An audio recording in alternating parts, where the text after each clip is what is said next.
Yo, what is going on? Thank you for tuning in.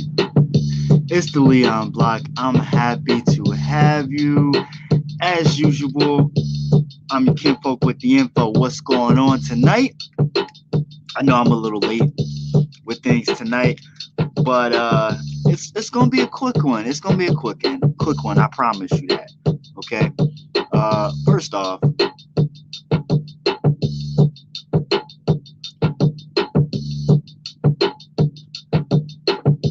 where did this come from? I don't remember this one. That's not for me. All right. So, of course, the media is inundated with this guy, but I'm done sharing photos about him. But Kyle Rittenhouse verdict, the epitome of white privilege, a Philadelphia leader says. And the leader that I'm going to be speaking of is Malcolm Kenyatta. Kyle Rittenhouse is a free man, and a jury has cleared him of killing two people and wounding a third during a protest in Wisconsin last summer.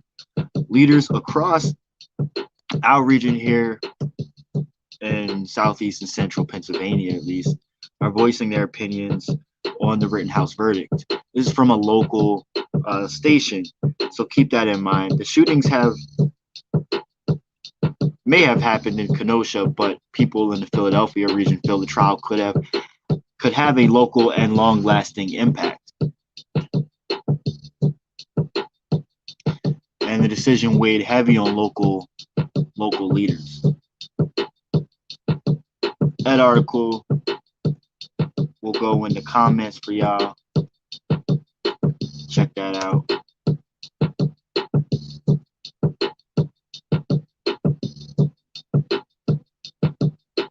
White elites are using black trauma to abandon black America. Hmm.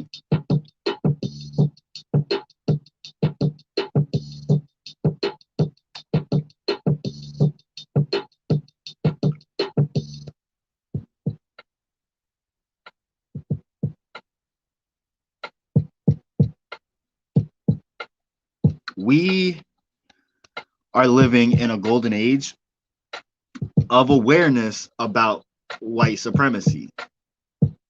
You can't turn on your TV without hearing the phrase applied to news, whether it's the explanation for Glenn Youngkin's victory in Virginia or Kyle Rittenhouse's actions in Kenosha. But more often than not, white progressiveness's newfound uh, obsession with opposing white supremacy isn't helping. It's coming at black people's expense. A reverend in Minneapolis has described white supremacy as a situation where white people are defining your reality and then forcing you to live under that definition. I couldn't agree more. And sadly, that's what we're seeing over and over. White folks on the left defining a reality for us that doesn't comport with how we as black people see things, then demanding we identify with it. Take the Rittenhouse trial. Though Kyle Rittenhouse shot 3 white men, killing 2 of them, he has been described as a white supremacist on countless media outlets, with some even misreporting the facts and writing that he killed black people. There is a mass effort underway to gaslight blacks into believing Kyle was a threat to us and that he came to Kenosha to shoot us when the facts tell a very different story. One of white on white crime. Something to think about there. Definitely something to think about. So, Rittenhouse came to Kenosha as a result of Black Lives Matter riots, yes. But many of us in the black community see white people as a as as major instigators in the riots. Um, Not only do progressive politicians refuse to call out violent rioting on the assumption that somehow black people support the burning of our neighborhoods, but footage frequently circulates on black Twitter of white male factors being schooled or begged to desist in violent acts by black people. This happened just last week outside the Kenosha courthouse when a black elder found himself forced to play peacemaker to a non-black person threatening to commit violence.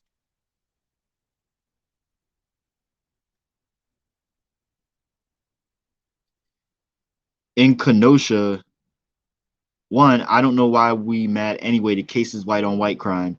Two, this is the problem that's been going on for over a year. The black guy having to grab the non-black guy to try to convince him not to tear stuff up. And these are supposed to be our allies. Who are they doing it for? Those were the words of somebody on Twitter a couple days ago. And he's right. If you want to represent us and be our allies out there, like if we're not out there tearing stuff up, then you don't tear stuff up. Point blank.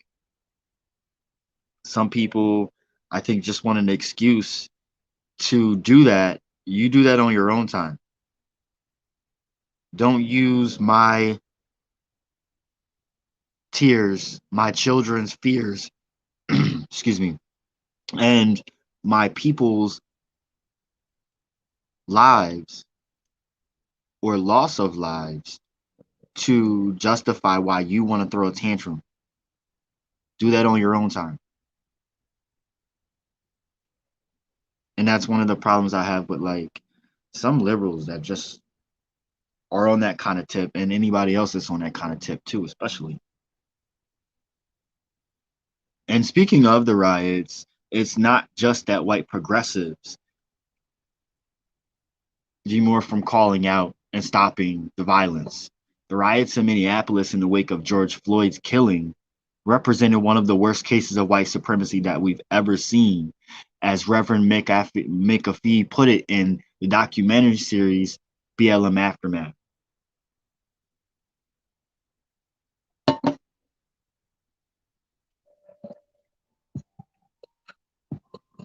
BLM Aftermath examines the current state of cities that were impacted by these riots.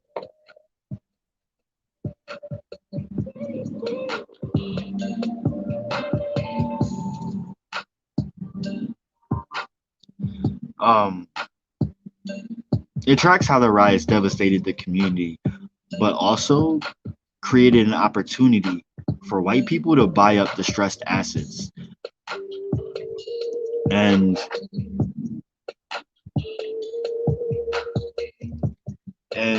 price black people out. In other words, in a cruel, ironic twist, wokeism is exasperating gentrification. I repeat, wokeism is exasperating gentrification.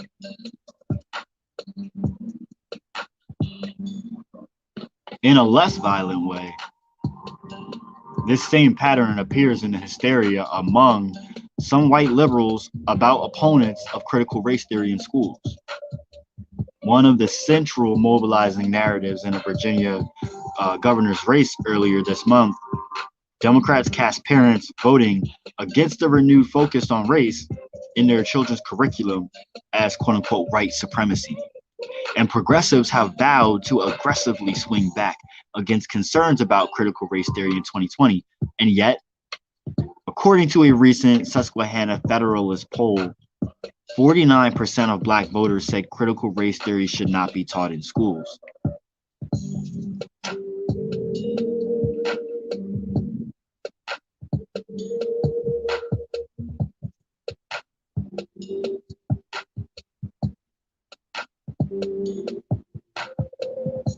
Is Democrats' plan to label half of black voters white supremacists?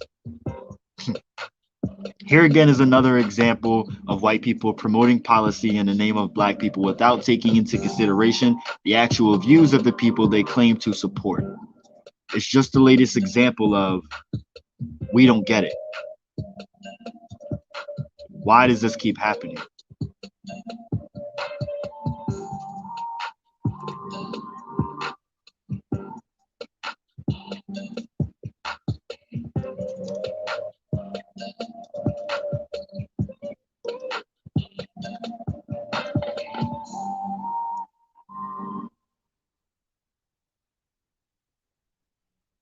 It has been well documented that in today's America, white progressives are far more left wing than African Americans. From support for educational equality and freedom of speech to opposition to defunding the police and mass immigration, black voters by large hold views on a number of issues that many white progressives will consider problematic.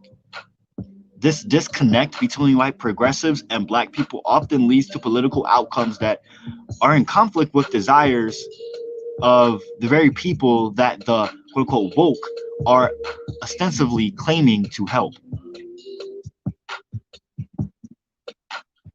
This is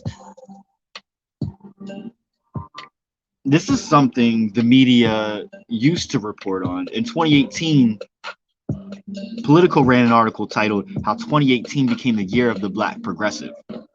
The piece described a strategy by progressives to convince black people to ignore their preferred policy positions and support far left candidates by running black progressives instead of moderates. Though white and black Democrats do not share the same politics, they are uniting behind black candidates in races where white moderates would typically win the nomination. Put it another way, skilled black candidates are winning Democratic nominations not despite being progressive, but precisely because they're running to the left of their competition to have a shot at winning white liberals.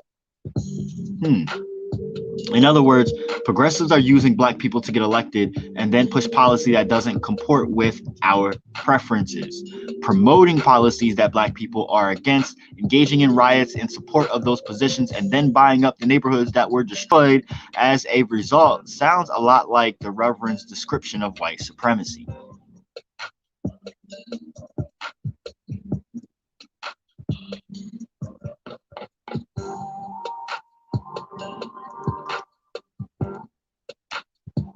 And you know what? It's time that Democrats start listening to the black communities and cater to all of us where we're at, or they can expect to see a lot more losses like they did in Virginia.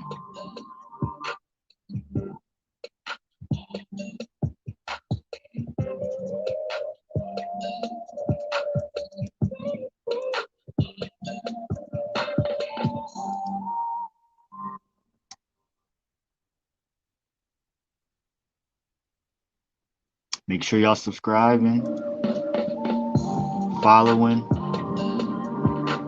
share, like this stream. It's appreciated.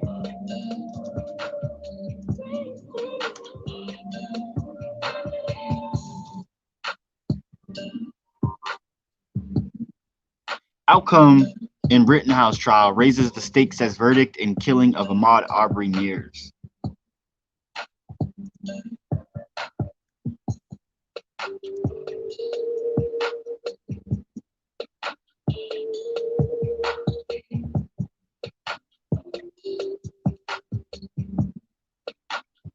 Rittenhouse, a white man, shot 3 other white men and determined by a nearly all-white jury in Wisconsin on Friday to have committed no crime because he was acting in self-defense.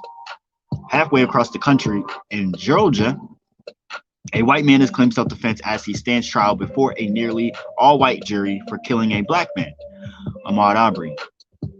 Race has not been the focus of lawyers' arguments in either trial, but in both, it looms large. And now that Rittenhouse has been acquitted, with the stakes may be even higher in the Arbery case with Black Americans who protested police violence and racism during the summer of 2020, saying the integrity of the court system is now on the line. Is there any real justice in this system? Asked a woman who is a civil rights activist and has been rallying demonstrators in Brunswick, Georgia, and attending the trial with the Arbery's family.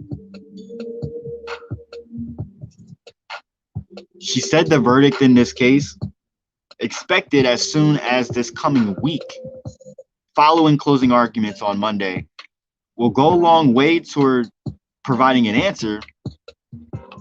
If the defendants are acquitted, she said, it would be nothing less than a disaster. Couldn't agree more. Although the Rittenhouse and Arbery cases differ in critical respects, they are also key parallels to many Black Americans. Rittenhouse's acquittal hardened long-held views that the legal system in the U.S. is biased toward validating the fears of white men with guns. Acquittals in the Arbery case could cement them.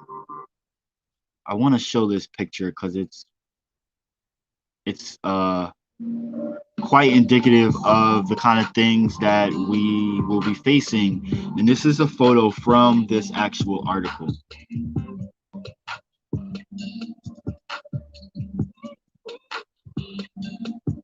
Shit is crazy, but I know at some point I'm gonna end up seeing it too. And I want y'all to know that there's gonna be a point where you may come up across someone that is driving a car and posting some kind of picture, is posting some kind of sign like that on the back of their car. That is not something that you want to see, but understand that it's possible that you will be faced with something like that. Okay?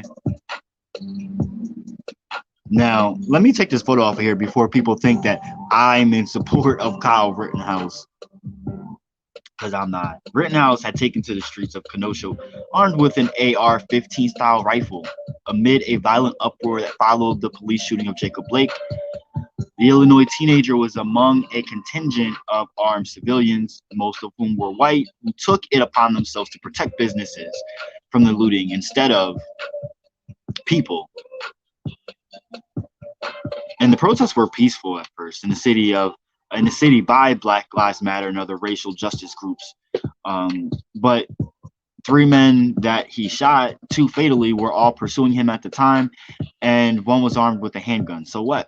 Arbery, meanwhile, was unarmed. He was jogging through a neighborhood and was gunned down after being chased by 3 men who said they suspected him of burglary and were attempting a citizen's arrest.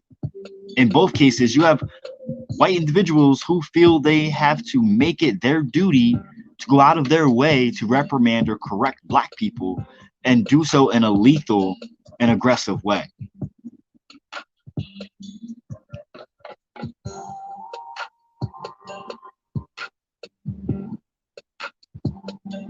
Concerns about racial discrimination in the justice system have shadowed the Arbery case from the beginning.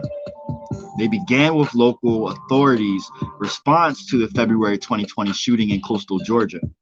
A prosecutor quickly chalked it up to self-defense and found the 3 white men, one of whom had worked for the office, justified in chasing an armed Black man through their neighborhood in pickup trucks.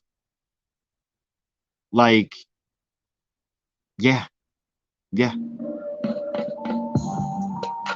And a grand jury in September indicted ex-Brunswick Judicial Circuit District Attorney Jackie Johnson over her handling of the shooting. On allegations she helped shield the men now charged with murder.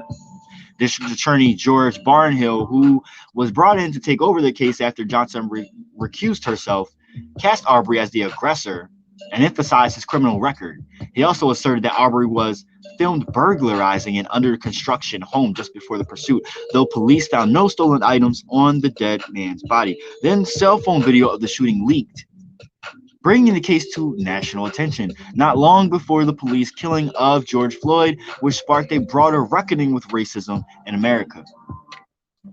And now the accused face charges of murder, aggravated assault, and false imprisonment. The prosecution has suggested that if anyone could claim self-defense, it was Aubrey. Chased through suburban streets for 5 minutes before he finally ran toward the man who pointed a shotgun at him, probably because he was tired of being chased.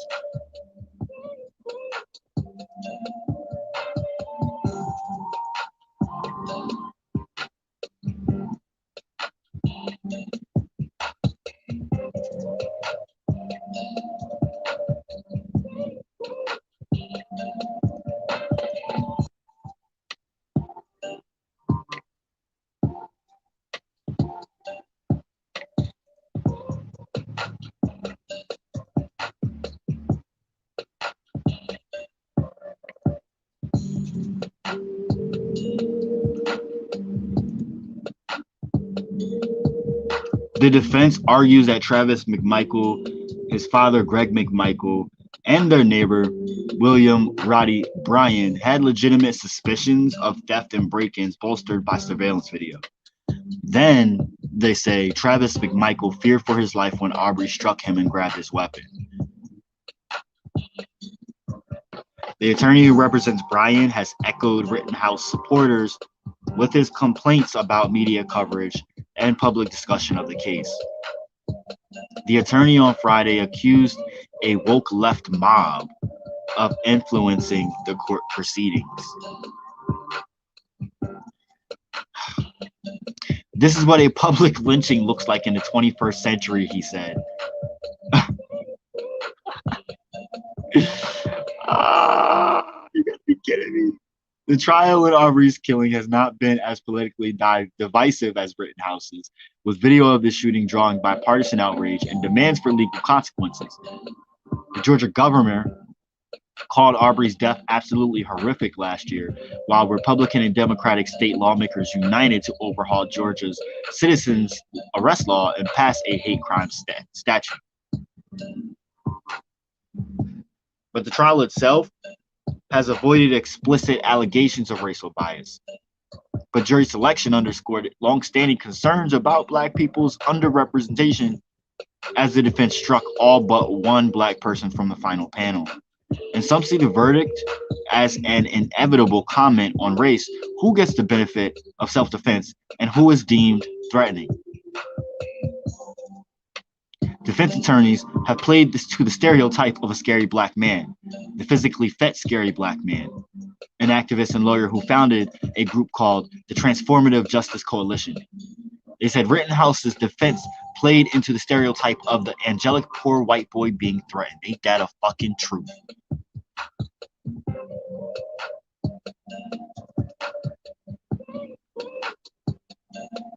While anyone of any race can claim self-defense, implicit bias means that the race will inevitably factor into who can successfully claim it.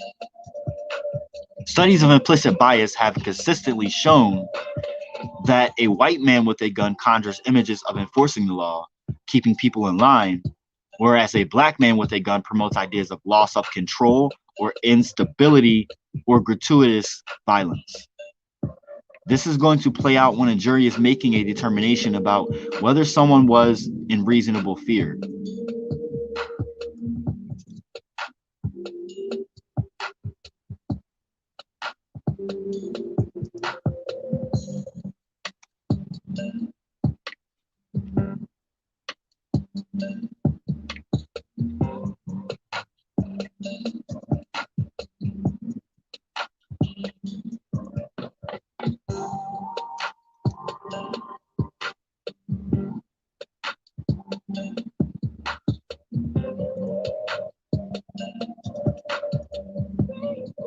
There's a long history of self-defense issues proving decisive in racially charged cases.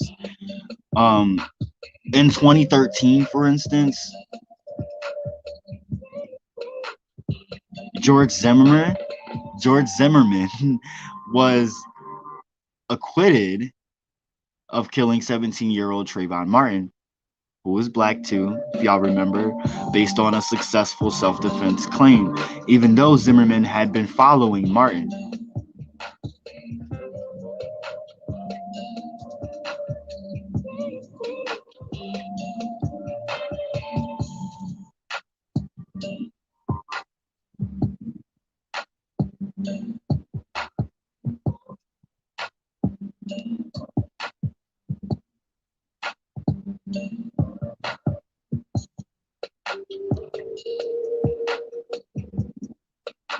It has also been prominent in cases of alleged police brutality.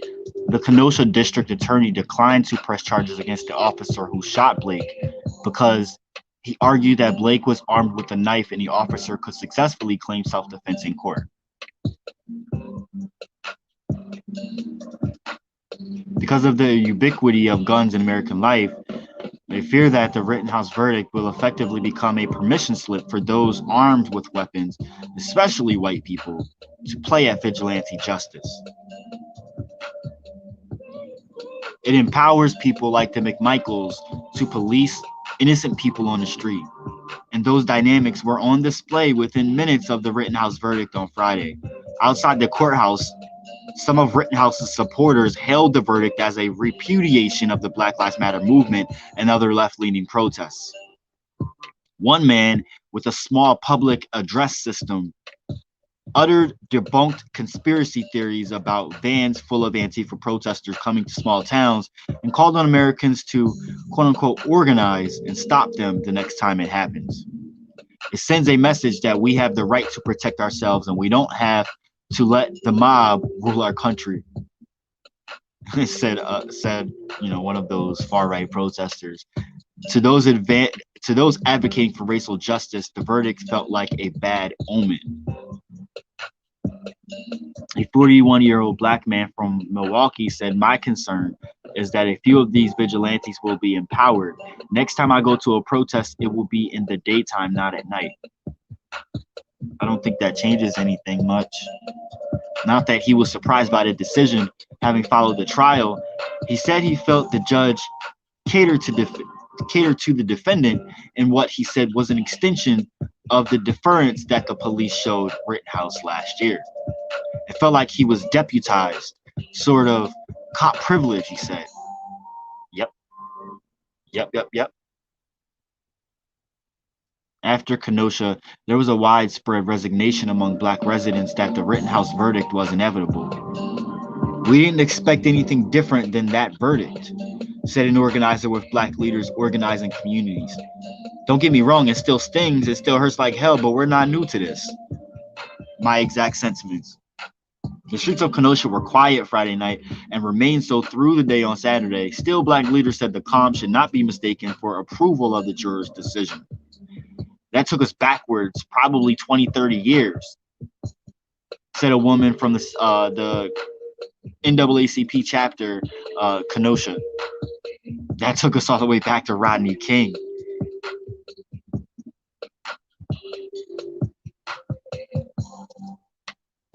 In Rittenhouse's case, he shot people in the street and he walked in front of law enforcement, and law enforcement did nothing. If a black teen also dropped out of high school, if they also carried firearms unlawfully, and if they used them, if they came from a single parent household, there would be a lot more blaming and pointing to the reason for there to be no grace, no forgiveness for that person.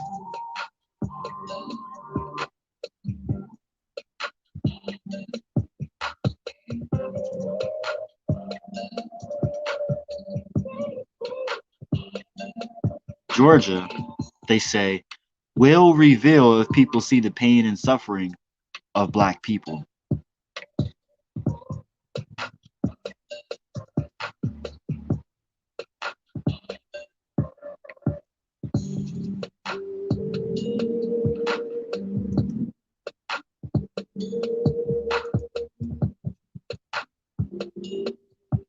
In some lighter news, check out this article. I'm going to talk about it in the morning. I think it's very important to discuss.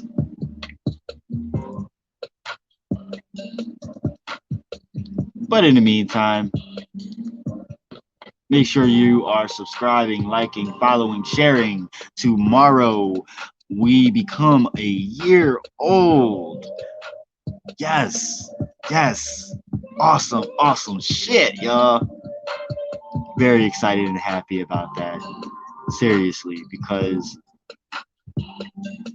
we really want to amplify and provide information. That's our form of activism here and our form of contributing to the collective.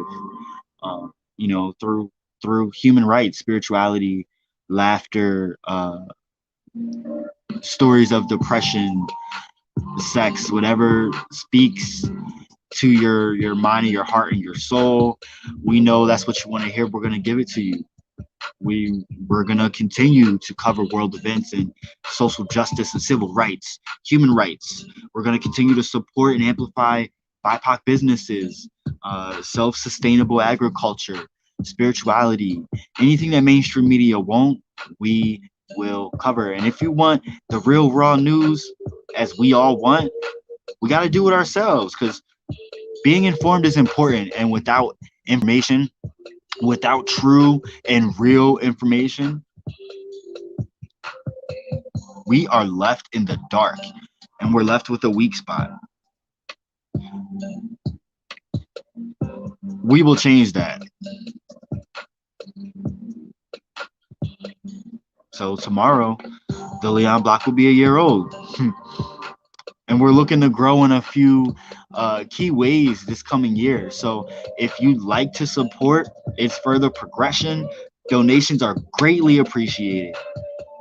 We also plan to hit the road in 2022 and further our growth. So further